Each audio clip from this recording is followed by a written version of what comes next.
Всем привет! Я думаю, здесь уже все меня знают. Меня зовут Матвей, и сегодня я хотел бы рассказать о нашем интересном путешествии в Финляндию, которое произошло в августе этого года. Собственно, немного предыстории, как получилось так, что мы решили слетать именно в Финляндию, учитывая, что это далеко не самое популярное туристическое направление в Европе, тем более в летний период. Все дело в том, что примерно год назад мы на протяжении учебного семестра шерили апартаменты с замечательными ребятами Эммой, Фанни и Антонио, которые как раз-таки приехали по обмену в Барселону из Финляндию. Мы с ними очень задружились, можно сказать, стали все вместе с семьей здесь. Успели съездить в ноябре уже в Мадрид, как бы исследуя все вместе Испанию.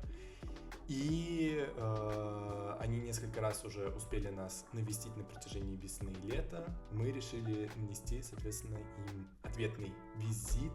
По их приглашению поехали в Финляндию. Сначала наш путь лежал через Хельсинки, а затем уехали немного в глубинку, но об этом немного позже. Однако добраться до Финляндии из Барселоны оказалось немного сложнее, чем планировалось ранее. Все дело в том, что из аэропорта Барселоны напрямую до Хельсинки не летал ни один лоукостер, были только обычные авиакомпании, что было довольно дороговато.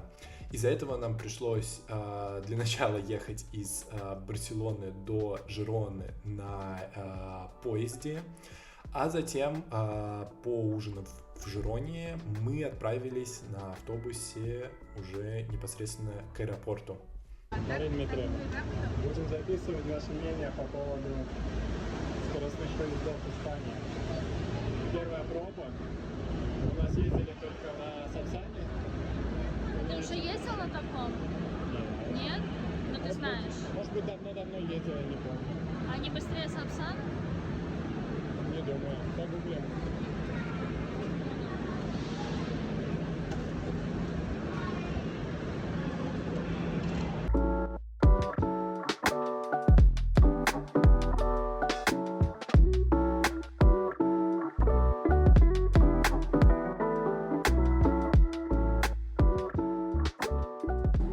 Мы уже добрались до Жироны на этом прекрасном поезде.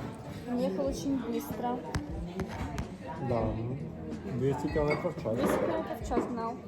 Что у нас не видно? Почти как Сапсан, только в 2 раза медленнее. Сапсан 400 едет? Да. Ой, все-таки западные технологии до российских не дотягивают. За наше путешествие, за начало. Уже начало. первый шаг сделан. Кстати. Уже на один шаг ближе к Финляндии, к Хельсинкам и к ребятам. Да, очень ждем. Говоря о поезде, мне очень понравилось. Типа, было прям супер быстро и удобно. Ни жарко, ни холодно. Только дети орали. Вот детей надо было забыть, Правда. я считаю. Ну, с детьми это везде. Главное... Мне вообще не верится, что мы завтра будем в Хельсинки, в Финляндии. Я в жизни не была в Финляндии. Получается, Ну, типа, мы будем там уже через 12 часов. Ну, это совершенно другая страна. Абсолютно. При том, что я в Северной Европе вообще никогда Только не в была. Карелии и в России. Я только в Карелии и в России Я думаю, была. природа будет очень похожа, но с гораздо лучшей Я инфраструктурой. думаю, будет что-то смешанное между вот нашей центральной природой, всякие березки там и так далее. При этом будут карельские сосны, И знаешь? много болот этих, кстати. Да, очень интересно, потому что я очень хочу побывать там и в Германии, и в Австрии, и в Дании, во всей этой части, но Финляндия это как будто перепрыгивает этот этап. Ты знаешь, ты как будто вот ты живешь в Испании, потом условно в Италию, из Италии, я не знаю, во Францию, из Франции в Германию, из Германии в Данию, из Дании там условно в Швецию, из Швеции в Финляндию. А тут мы такие сразу в Финляндии. Я был уже в Финляндии, но я был только зимой, то есть я не был там летом, и также я не был в глубинках, то есть я был в Хельсинках где-то В рядом. самом городе, да? Но, да, ну и где-то на природе тоже, но недалеко. То есть я не ездил вот прям на середине, тем более там в Лапландии. Кстати, в Лапландии зимой было бы очень интересно Рождество, например, съездить. Это правда. Если понравится, я уверен, на 100% Финляндия, понравится. ну Финляндия это что же Лапландия? Ну, там есть часть Лапландии, но мы не в нее едем. Нет, мы не доедем на север. Ну, ой, я говорю, но Лапландия все равно часть Финляндии. То есть Лапландия все равно в Финляндии. Ну, это как Карелия в России, Ну грубо вот, говоря, здесь Лапландия. да. Но мы в ней не будем. Будем только Васа. Васа это южнее намного. Ну, не намного. Получается, Хельсинки это самый юг Финляндии. Васа, она по центру примерно, а Лапландия это самый север. То есть от Васа туда выше. Смотреть на карте. Так, конечно, очень интересно. Я говорю, я что-то вот сейчас в аэропорту шла, в аэропорту, на вокзале. Я увидела вывеску на то ли немецком, то ли каком-то еще. Я понимаю, как мне непривычно видеть что-то не на испанском уже. Да, но в то же время говоря о погоде. Вот мы сейчас в Жироне. Да. Здесь по прогнозу на следующей неделе будет 37 градусов. И все дни солнечные. При этом, если посмотреть, например, Хельсинки, сейчас я найду. 20 градусов, солнышко, не солнышко, 19 градусов. Это днем. А ночью, между прочим, до 13, до 14-13 градусов, когда мы там будем. При этом в Васе, ну, в принципе, погода примерно как здесь. Но все равно, после теплой Испании, конечно, это будет для нас прямо... Но с погодой тоже очень любопытно немного охладить пыл, потому что здесь уже немного На самом перегрет. деле по нам видно, что тут прям душно, типа жарковато. Даже несмотря на то, что мы уже как бы привыкли, потому что мы здесь долго живем, все равно очень Все равно, встает. да. Там все-таки будет больше на наш климат похоже. Даже не на наш, даже прохладно. У нас сейчас тепло. Не, ну вот если вспоминать холодные августы, ну, условно, знаешь, где-нибудь за городом. Еще когда лето выдается, наверное, дождливым прям. Да, я вот про это очень. Такая темнота, как будто мы сейчас что-то пересекать, вот как раз границу какую-то будем. Да, у меня тоже сейчас именно такой вайб, знаешь, как будто мы с тобой сейчас границу с Польшей будем пересекать, например, на этом автобусе. Да, есть такое. Хотя фактически просто едем в аэропорт из Жироны, но очень чистенький и дешево. Что нам на двоих там всего 5,75 вышло. В принципе, вообще. Этот по-моему, автобус? отлично. Да. Но это в одну сторону, правда, на цене. Вообще отлично. Вот. Лучше, чем на такси. На такси я купил там около 50-60 евро. В общем, отлично. Сейчас будем снимать, как едем. Да. A few moments later. Да, немного стрёмно. Да, немного. Как раз обсуждаем сейчас, что едем по какой-то абсолютно испанской глубинке. In the middle of nowhere, просто вокруг поля, леса. В автобусе притом мало народу. Вот условно предположить, что просто окажемся сейчас на улице, не работает ничего и нигде. То есть там везде, где огонечки, это просто вот закрытые все магазины стоят, какие-то склады, не склады. То есть это вот просто в поле ночевать, оставаться, потому что здесь, мне кажется, это ближайших населенных пунктов. А если еще и телефон сядет, ну это просто ахтунг. Короче, это трэш. Заселяемся в отель. Это единственный отель, который есть в аэропорту Жироны, который вот непосредственно в аэропорту. И, ну, нужно сказать, что, блин, я даже не знаю. Это просто. Бабушкин пансионат. Для понимания, давайте рубрику. Вот. Что это такое? Я долго думал. Я у них спросил. Это пульт от телевизора, который выдается отдельно. Я не знаю, почему он отдельно. Покажи, пожалуйста, ключ. А это что, какой-то или что это? Ну, с полруки. Ну, это, в принципе, даже логично как-то. Но вот это... Как все себе представляют аэропорт? Это куча людей, пробка из такси, автобусы, которые едут бесперебойно. Тем временем, как выглядит аэропорт Жироны? Коста-Браво. Там 10 человек у главного входа. И все. Едущей машины нету вообще. Еще и так пахнет деревней, как будто бы мы приехали в какое-то производство, скорее, мяса, хамона, нежели в аэропорт. В общем, на проверках у нас это очень удобно электронный пас. Это прям просто отсканировал с телефона, не нужно никаких ни регистраций, ничего. И более того, на Ryanair еще и дороже значительно. То есть это получается, если проходить эту регистрацию очно, то это 55 евро. Хотя тут можно бесплатно зарегистрироваться онлайн. Так, сейчас осваиваем duty free опять. Мальчик там побежал смотреть духи. Да, итак, в размерах аэропорта, на весь аэропорт здесь у нас 2 самолета Ryanair и 2 бизнес-джета чуть подальше.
В общем, ситуация.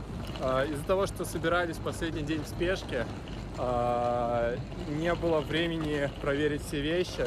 И я взял линзы только на один глаз, а у меня разные диоптрии на разные глаза.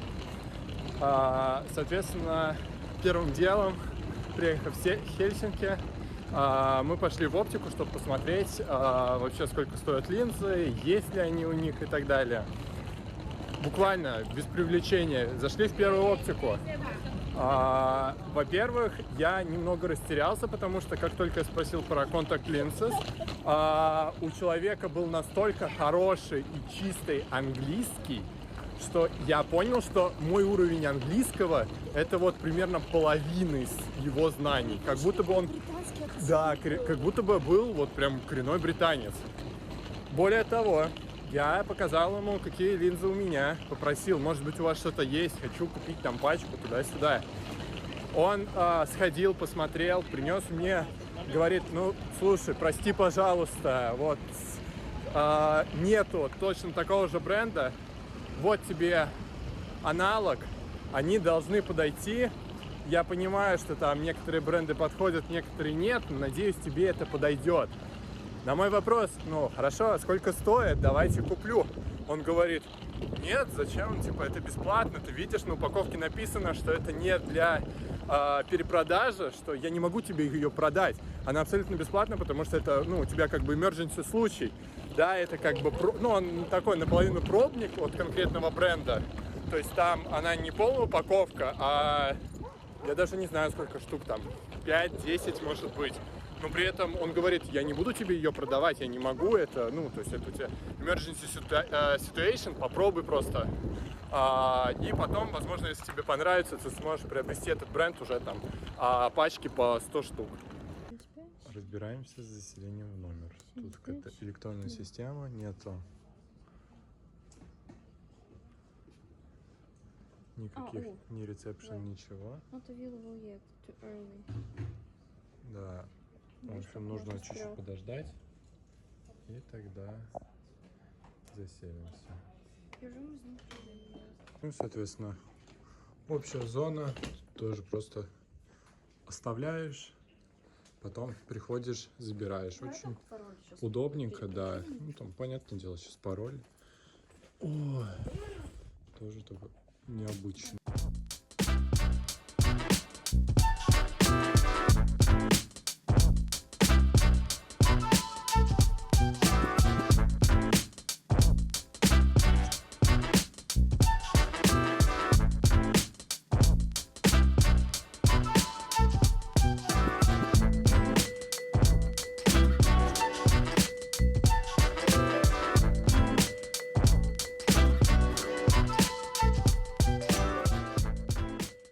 Итак, из апдейтов. Во-первых, проверили факт и убедились в нем сами, что у них, судя по всему, я не знаю, это по законодательству или, в принципе, такая сознательная молодежь, но действительно очень много молодых людей, которые устраиваются на работу где-либо, то есть довольно часто встречается, когда в магазине, на кассах или в кофейнях, как официант или бариста, там ребята от 14 до там 16-17 лет. Это правда встречается довольно часто, что довольно не характерно для остальной части Европы на самом деле.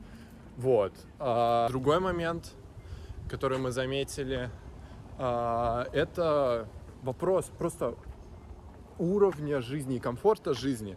То есть действительно финны делают все, исходя из личного комфорта, из комфорта, там, условно, своих клиентов, если мы говорим про какой-то бизнес, про магазины, нежели про какие-то принципы и все остальное.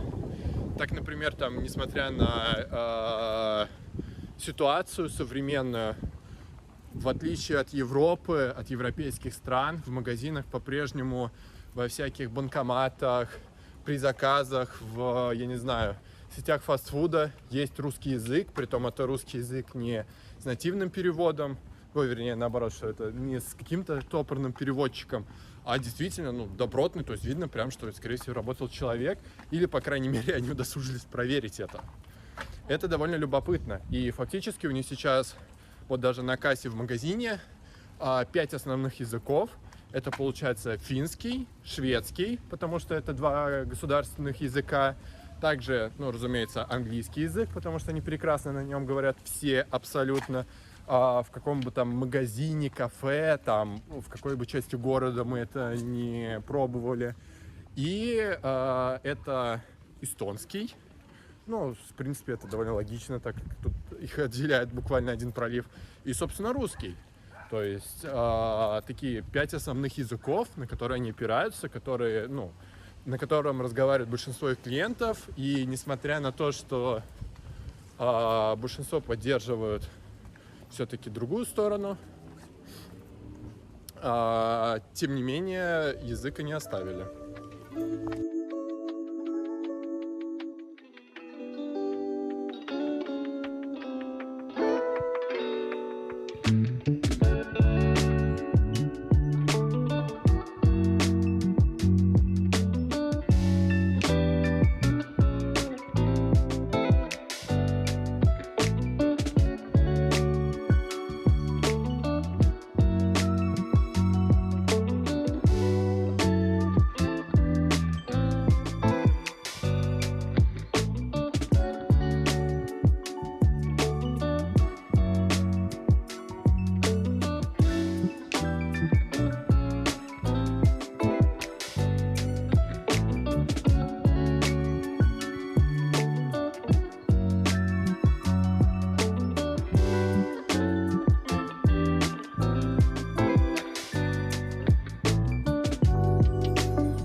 Классические гуси или финская газонокосилка.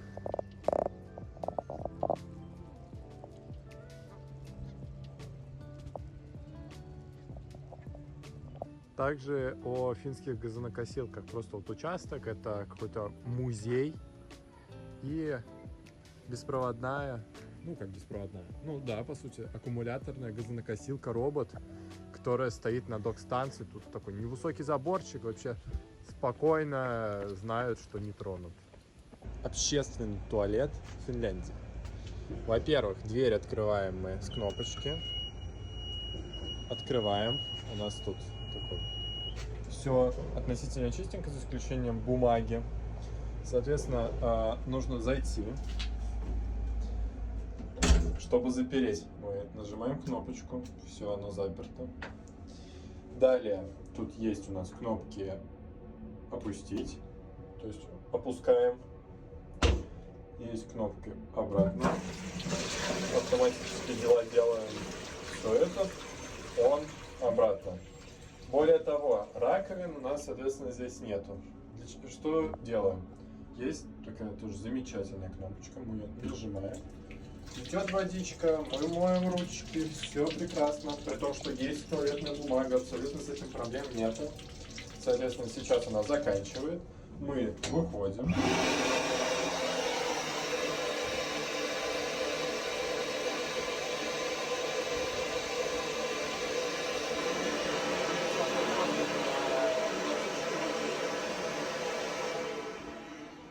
Далее мы нажимаем опять кнопочку. Кнопочку нажимать не надо, мы просто нажимаем на ручку. И выходим. Соответственно, туалет потом там сам промывается далее. Главная площадь. Вот это что? Это главный собор? Да, кафедральный собор. Кафедральный собор. Никого. Пусто. Вот статуя. Монумент. Никого нету. Вообще никого. Ну красиво. Вообще. Вот это единственные туристы, которые ходим, снимаем. А сейчас, кстати, из-за этого нас многие смотрят. Правда, очень многие Потому смотрят, что все такие, с чем вы это фотографируете? Как эти такие, типа, что С чем вы это само фотографируете, собой, да. типа? Это как мы фотографировали бы Знаешь, двор мы у ходили нас, такие, наверное. какой двор, Да, двор. правда. Красная площадь. Да. И уже время 10, светло.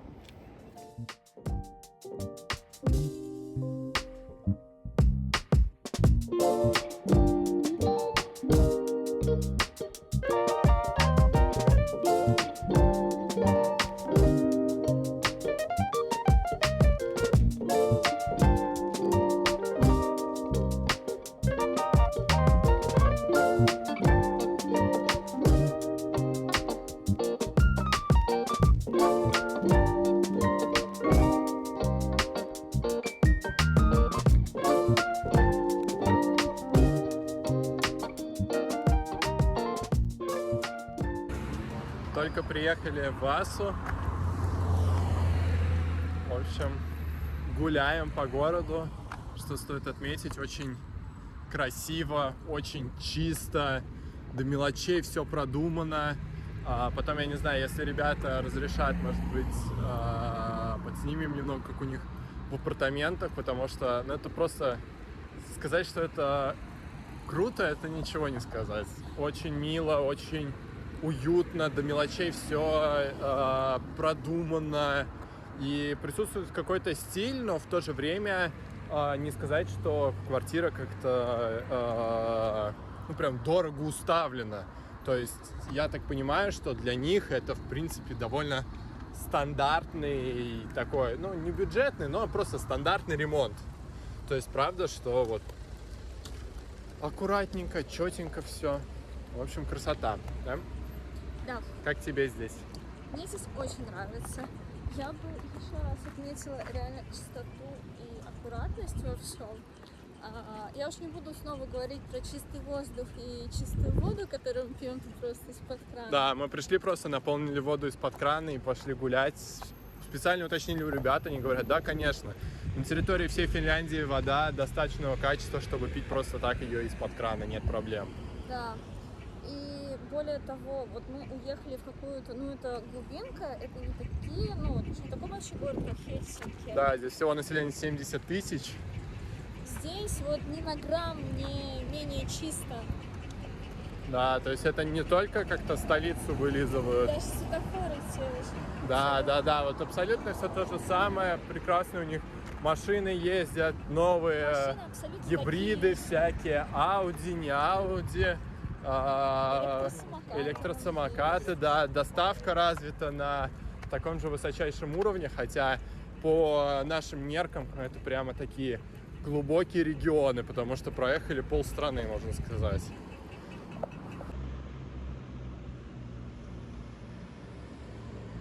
Ну и заметили еще в Хельсинки, но в Асе абсолютно точно такая же ситуация. Нету табачных магазинов и нету алкомаркетов вообще. То есть идешь там даже по той же Барселоне, куча там табако, куча всяких там винных магазинов.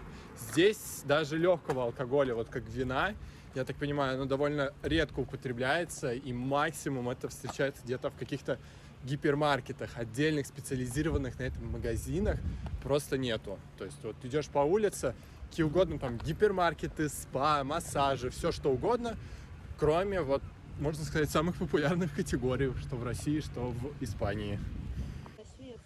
Вот еще яркий пример. Просто придомовая территория, трава.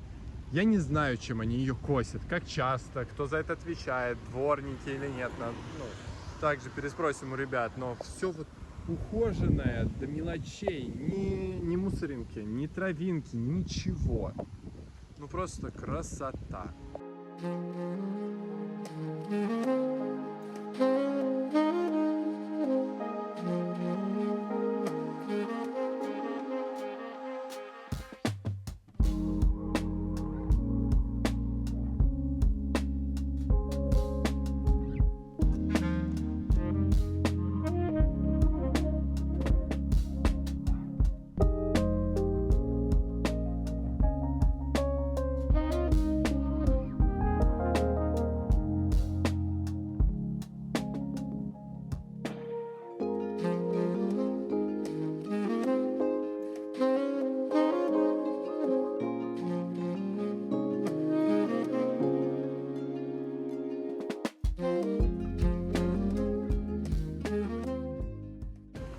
Побывали внутри главной церкви в Асе. И, если честно, прямо были поражены, насколько отличается в ней, наверное, пожалуй, все. Очень уютно, необычный дизайн, особенно если сравнивать, даже не говоря там про российские церкви, но если говорить о немецких церквях, испанских, итальянских, абсолютно другой дизайн, несмотря на одну религию. Все выполнено в абсолютно другом стиле, при том, что снаружи она, ну, как видно, собственно, каменная, а внутри все выполнено из дерева. В первую очередь, я так понимаю, береза, потому что, когда заходишь, очень пахнет древесиной из березы. Более того, церковь сделана просто для уюта. Там вот ты заходишь, и есть какой-то душевный уют. Красивенько все, но при этом без лишней вычурности. Все такое покрашенное, аккуратненькое. Есть определенные узоры, но вместе с тем, в принципе, общее удобство. Например, на нижнем этаже, то есть это как бы подвал, но при этом тоже не растерялись и используют его как, я так понимаю, аналог наших столовых. То есть там можно отметить какое-то мероприятие радостное, печальное. То есть полноценно там можно посидеть, притом, я не знаю, мне кажется, вместимость человек 200-300 абсолютно спокойно, куча столов. Есть различные там удобства даже в виде туалетов, притом, ну, с электронной выдачей полотенец. Ну, в общем, были очень приятно поражены Я уже не знаю, в какой... Детский уголок там был. Да, вплоть до того, что был детский уголок Со церкви. всякими То есть, если книжками, кто-то альбомами. приходит, ребеночка можно оставить, чтобы он поиграл и не мешал всем остальным. Просто прекрасно и очень красиво. Отдельно бы стоило поговорить о церкви и о взаимодействии современного общества, в частности нового поколения зумеров, с церковью. Так мы спросили у ребят, насколько часто вообще финны ходят в церкви, и в том числе, как производятся у них различные торжественные, траурные события, связанные с религией. Так, например, это венчание или, наоборот, отпевание уже человека. Ребята довольно четко обозначили, что за счет довольно высокого уровня образования в стране, не сказать, что население сильно верующее, однако у них есть такой момент, как церковный налог, который обязаны платить, собственно, все в стране. Работает это таким образом, что с самого рождения ребенка приписывают сразу к местной церкви, то есть это церковь, ближайшая церковь в округе или же там в городе, которая как бы приписана к району.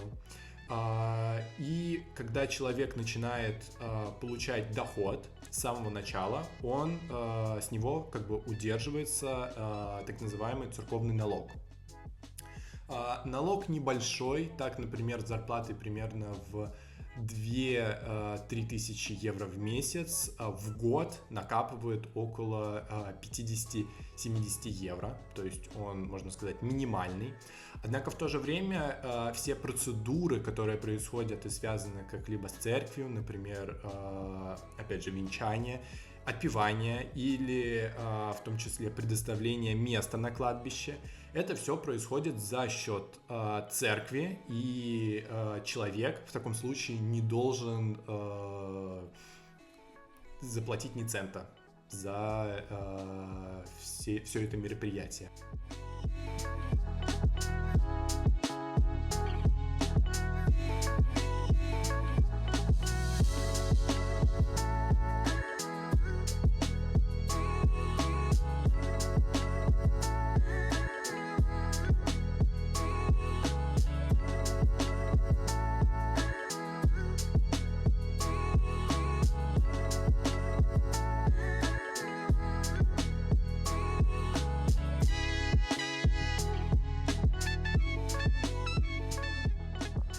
Итак, из необычных моментов, которые мы также обнаружили в апартаментах у ребят.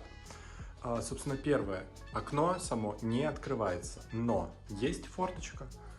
То есть просто открываешь, здесь защита от насекомых, от всего, и это у них как форточка для проветривания. Не обязательно открывать полностью окно, и нету этой рамы, которая бесконечно мешает. Также, как работают шторы. Есть специальный, я не знаю, рычажок, как мы его можем еще назвать. И мы просто крутим, и все, он закрывается. Крутим в другую, соответственно, открывается. Более того, разумно, что эти жалюзи нужно поднять. Все очень просто. Также можно взять, и я не буду сейчас делать полностью, но тем не менее тянешь, и затем также можно зафиксировать, и все. И, соответственно, оно вот в таком формате поднимается, опускается без проблем.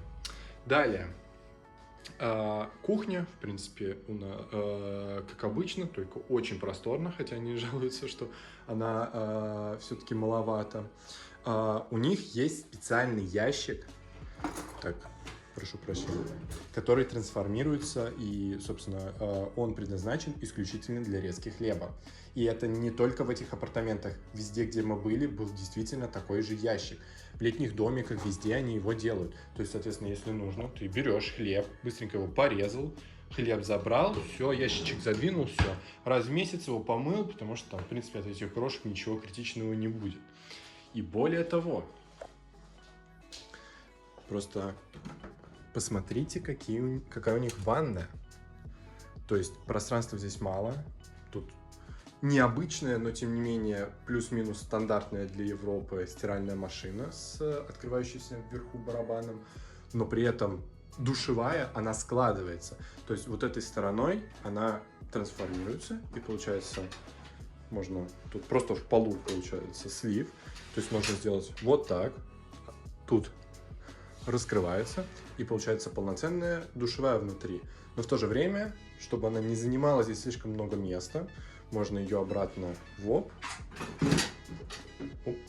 Более того, вентиляция тоже, ну, лучше, соответственно, она быстрее сохнет, что тоже однозначный плюс, особенно, ну, так как здесь квартира возле моря.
Так, у нас школа Васи.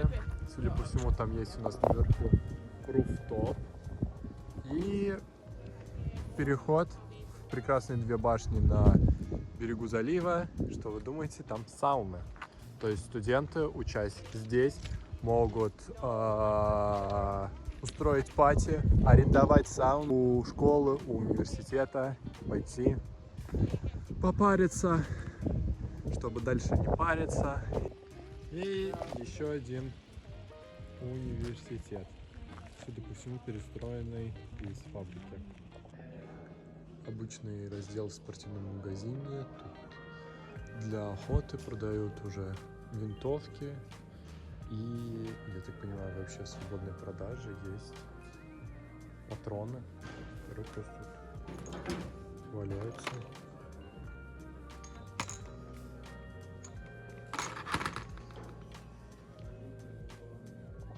Аксессуары для ухода за своим велосипедом.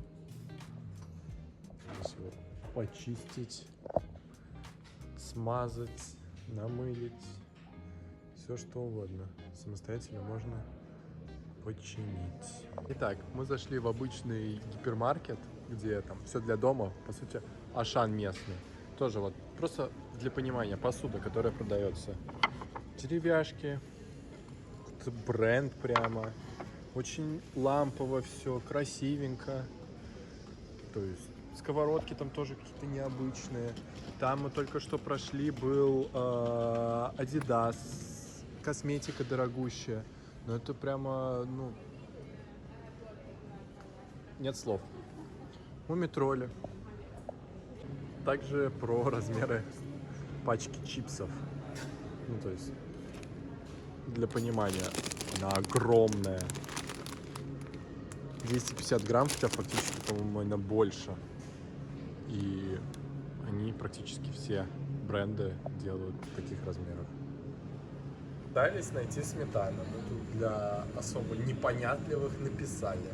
Отдельно хотелось бы поговорить о такой больной теме, наверное, для россиян, как дороги. Так стоит сказать, что несмотря на довольно большую протяженность дорог, за счет того, что Финляндия довольно вытянутая страна, качество дорог у них замечательное, все дороги без ям, абсолютно все убрано, чисто. Также отдельно хотелось бы сказать о том, как финны решают проблему гололеда и снега во время продолжительной зимы. Так используется так называемая мраморная крошка, то есть это измельченный мраморный камень, который используют многоразово. Каким образом? Собственно, закупается уже определенный объем. Во время зимы, как только выпадает какой-либо снег, собственно, специальные службы высыпают это все на дорогах, то есть дорога в такой как мелкой каменной крошке, что, собственно, повышает сцепление колес автомобиля с дорожным покрытием. В то же время по весне, когда весь снег, лед, все это стаивает, эту крошку специальными машинами сначала сгребают на обочину, а затем с обочины просто собирают и отправляют в специальные хранилища, в которых крошка ждет повторного использования на следующий сезон, то есть по зиме. Что на самом деле гениально, и, возможно, конечно, нам бы стоило чему-то поучиться у финнов. И, наверное, последний момент, который особенно сильно нас поразил, это специальные знаки-радары, которые засекают животных в лесу рядом с дорогой в радиусе там, от 500 метров до 1,5 километров.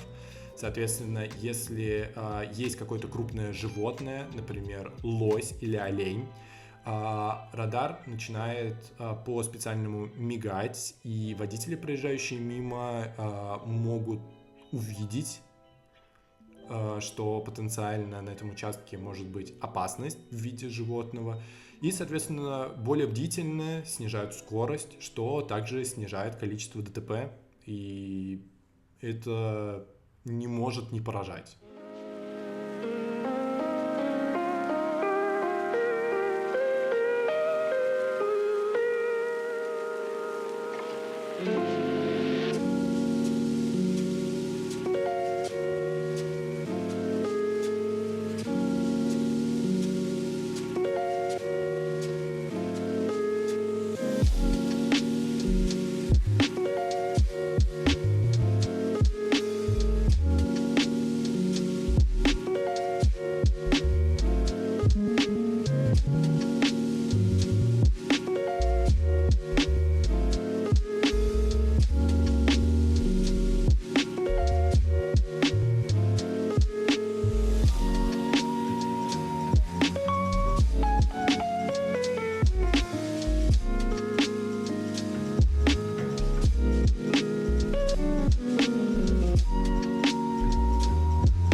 Теперь мы готовим ужин.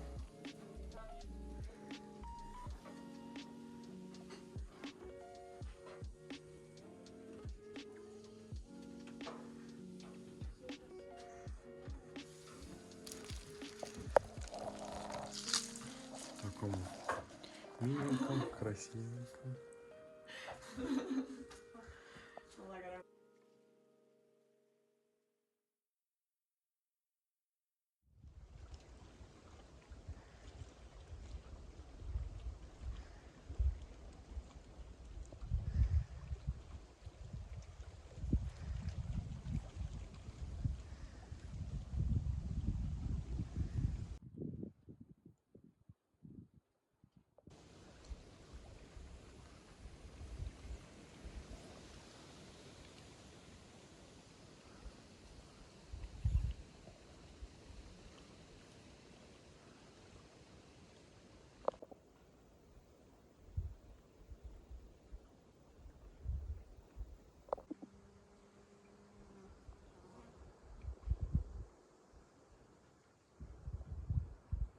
Сегодня ночевали в традиционном финском домике, и просто посмотрите, как у них все обустроено здесь, как все прекрасно. Это стандартный домик где-то в регионах, на самом деле, на краю света, можно сказать, но насколько же, правда, поддерживают в чистоте, в порядке все, что у них есть, весь участочек, все домики, все максимально, насколько это возможно, опрятное, чистое.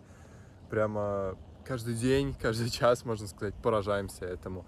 И это уже не говоря о чистом воздухе, который, конечно же, здесь в избытке, потому что вокруг леса и красота. You can smile.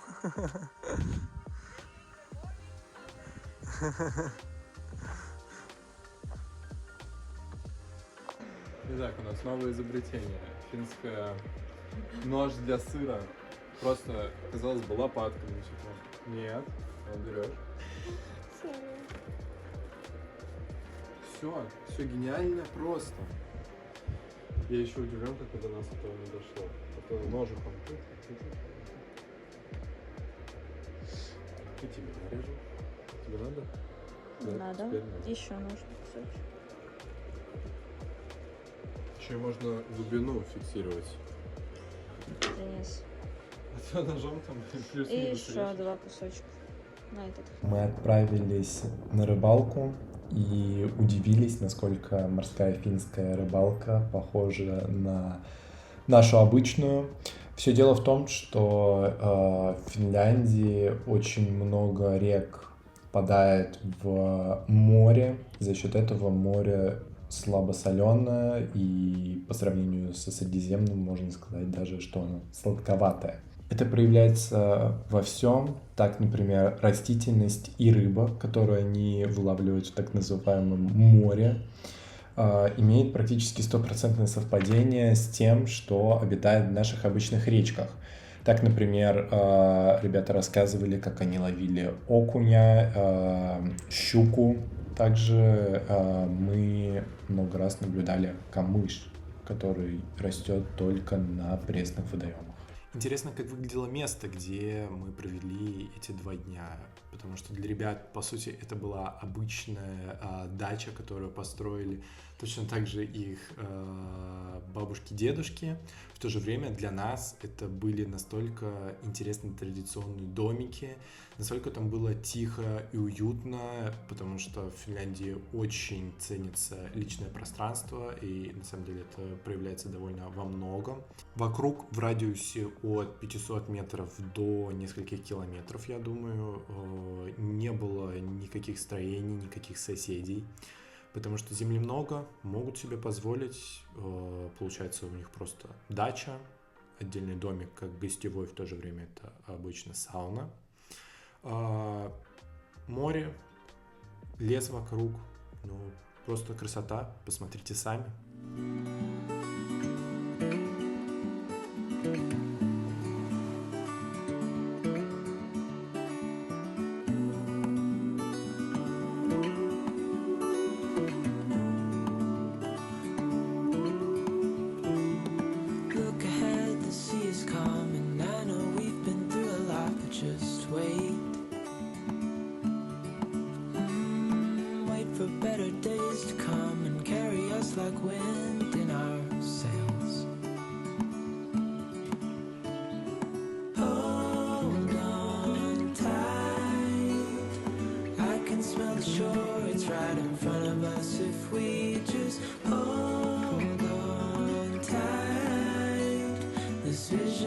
saw is getting closer every dawn.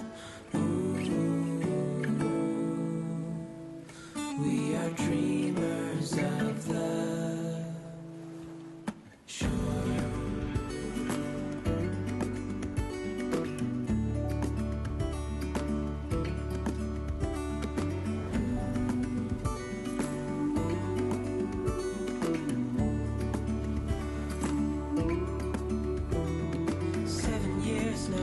Boat and we all know where we belong. Just wait. Ooh, wait for our home to show on the horizon. Soon we'll be there. Hold on tight. I can smell the shore. It's right in front of us if we just hold on tight. This vision that I saw is getting closer every dawn.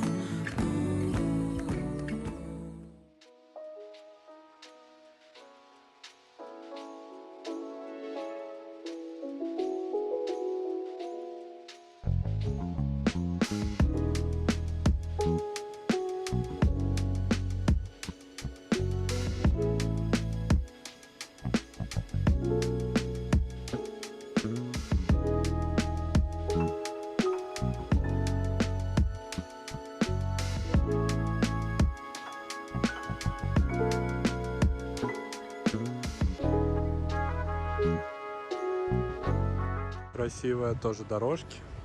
Все красивенько. Очень красивые леса финские. Здесь получается лес. Мы идем по парку. С другой стороны море. Тут ребята гуляют.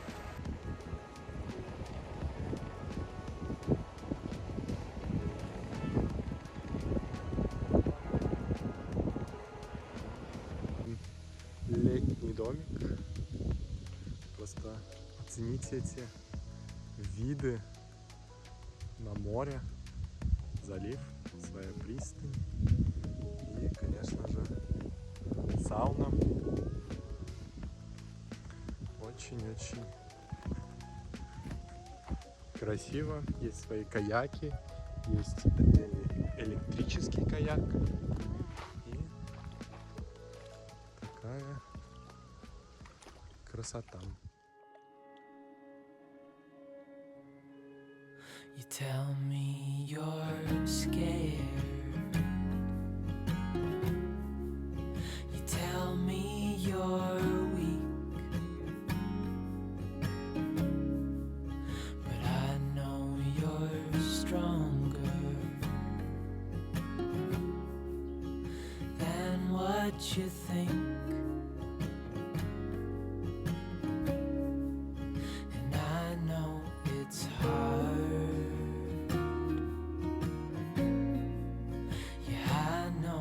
It's rough,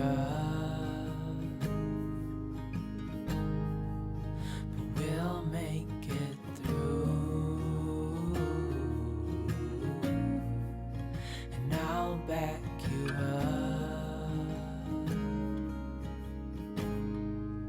Wherever you're going, I'm going to. I'll follow you through the black and the blue. Whatever the mountain, we'll climb to the next. Honey, I'm with you through life and to death.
велосипедистов под железнодорожной станцией, чтобы не делать сильный крюк, можно пройти под вокзалом.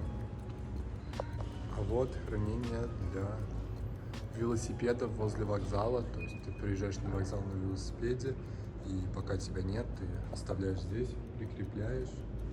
Здесь, соответственно, специальный вход по пропускам. Все безопасно, все чисто, все красиво. В центре Хельсинки также находится бесплатная общественная библиотека ООТИ. Корректнее даже будет сказать общее пространство, так как она включает в себя не только книги, но и угол для вышивания с отпаривателями, принтеры для больших проектов, игровые приставки, студия звукозаписи, включая инструменты, кухня для экспериментов и мероприятий с друзьями, 3D-принтеры и принтеры по дереву,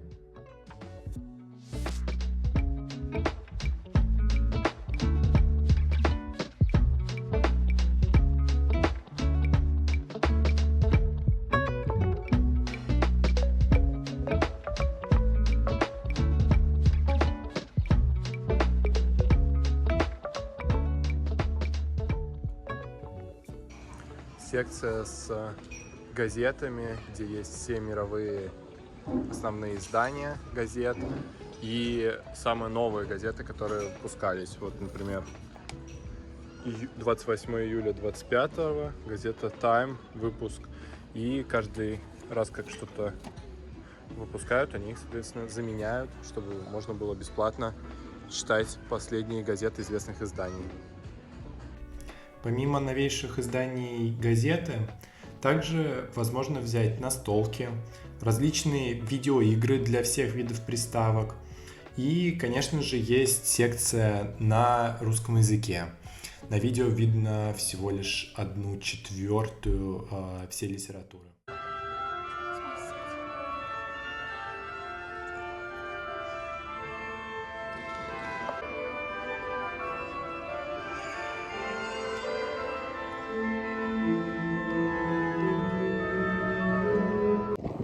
И как, солнышко? Отдыхаю. Отдыхаешь, устала? Очень устала. А так очень все красиво. Нравится тебе? Хорошо. Где мы сегодня были, расскажи. Ой, хочешь сказать, где мы сегодня не были? Где мы сегодня не были? Тоже могу. Ладно, сегодня были в библиотеке, в соборе, В каком соборе? в соборе. Каких? Хельсинский. А еще? Вот. Да, все. Где мы еще были? Что больше всего понравилось? Не знаю. Все понравилось? Хорошо, что все понравилось? А тебе что понравилось? Ой, все понравилось. Но, правда, я немного в кафедральном соборе разочаровался, но при этом был очень красивый Успенский собор. И... Да, это прямо... Пати. Девичник.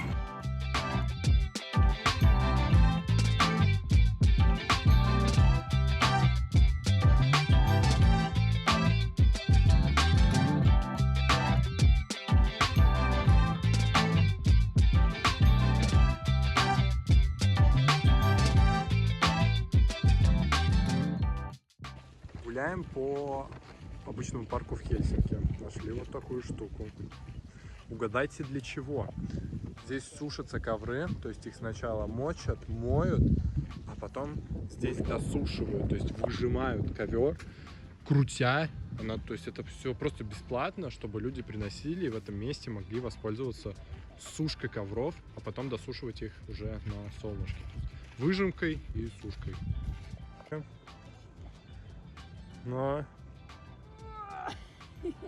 все закончилось. Подписывай рано.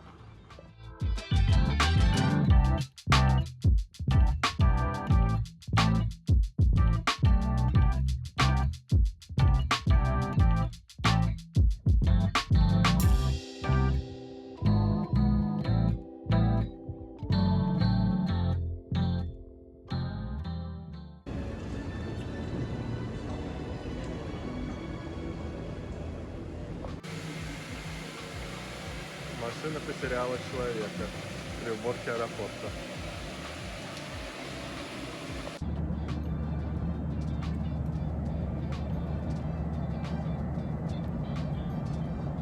В общем и целом, хотелось бы сказать, что Финляндия — это потрясающая страна с очень добрыми, с очень дружелюбными людьми. Страна, в которой действительно хочется жить, в которой довольно высокий уровень жизни, уровень дохода у населения, и это проявляется во всем.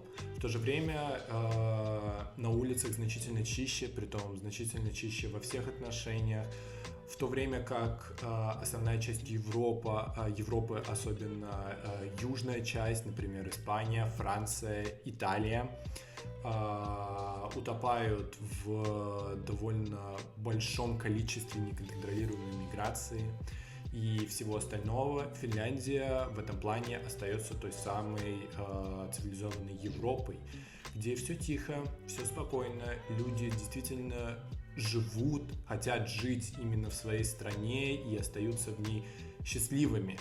И на самом деле это действительно поражает, потому что когда ты просто приезжаешь в Европу, например, в ту же Италию, ты видишь, что люди живут там лучше, но ты как-то не связываешь это с собой, потому что у нации абсолютно другая история, у них абсолютно другая культура, и так или иначе, но подсознательно ты это знаешь, ты это осознаешь, а поэтому меньше связываешь с самим собой.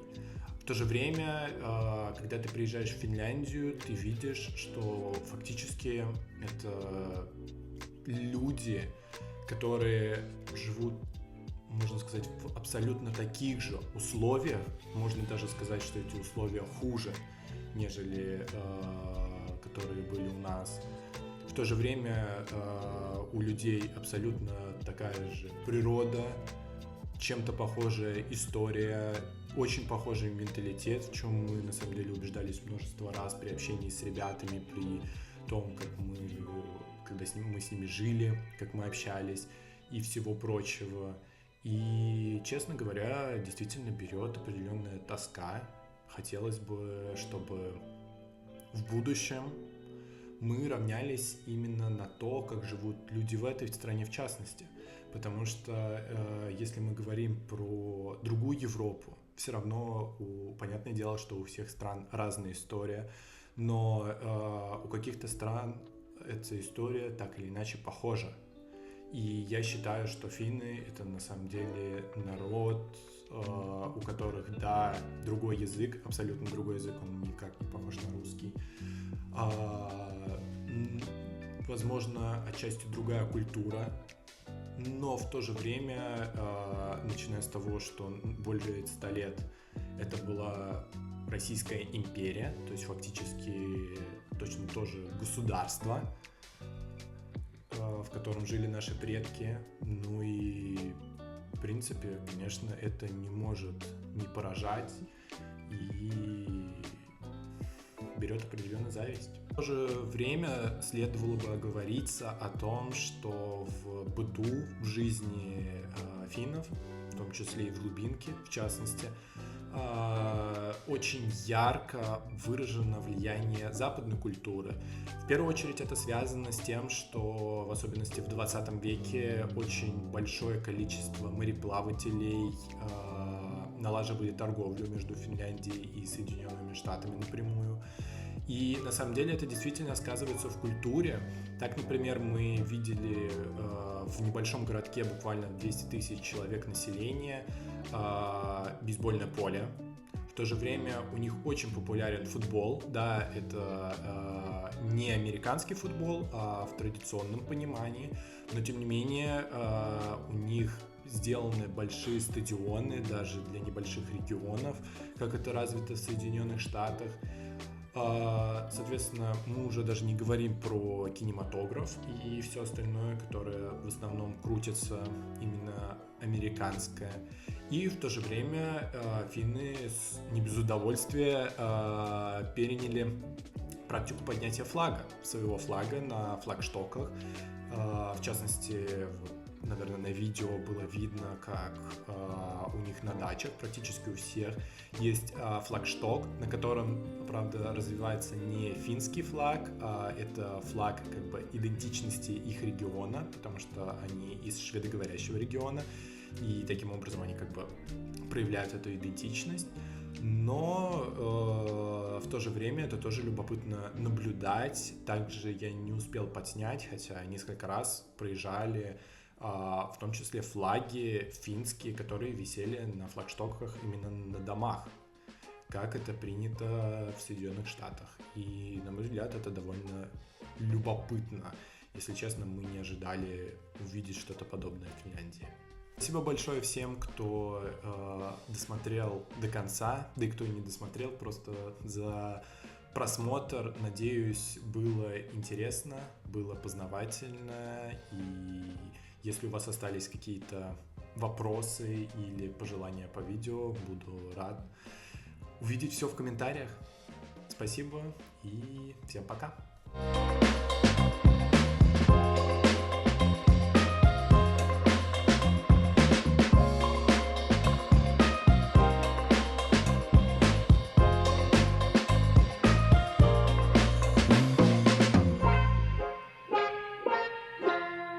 Thank you.